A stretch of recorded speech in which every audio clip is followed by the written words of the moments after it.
Okay. Number six is that, you should expect to match the performance or the academic results in the real world.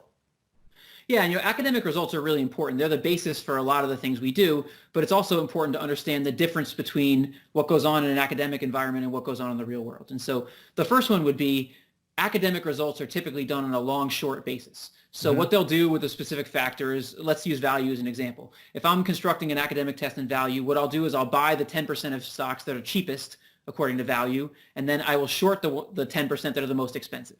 Well, in the real world, all these smart beta ETFs we're using, they're cutting out the short side of that. They're only using the long side of that. And so it's important when you look at academic results to make sure that the long side stood on its own.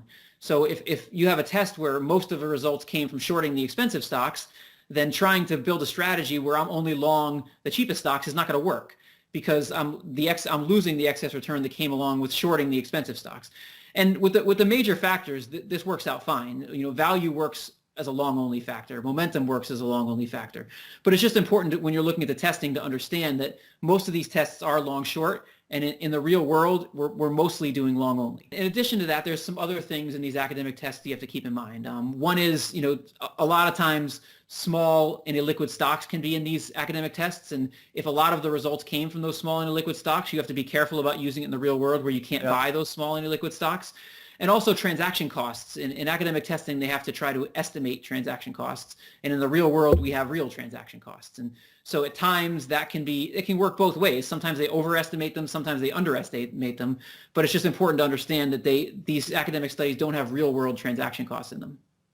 And, in terms of the models we run that are based on long-term back tests or academic papers, would you say that we, at least in the model environment, have our models come somewhat close to those academic results, or does it really depend on the model and the environment and the period? I mean, our strategies, the longest ones only go back to '03, so we don't have, decades and decades worth of research here.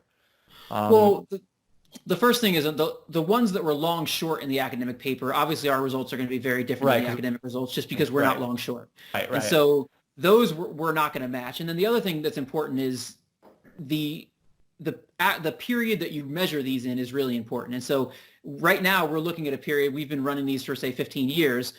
That 15 years, 10 of those years was a period where value struggled mightily. And so we will see, in our value strategies, we'll see worse results maybe than the academic results because we've gone through one of the worst periods for value. Whereas maybe in some of our growth and momentum strategies, we might see better results than the academic results. But in both cases, it's a function of the period we're measuring over. So it's a function of that 15-year period.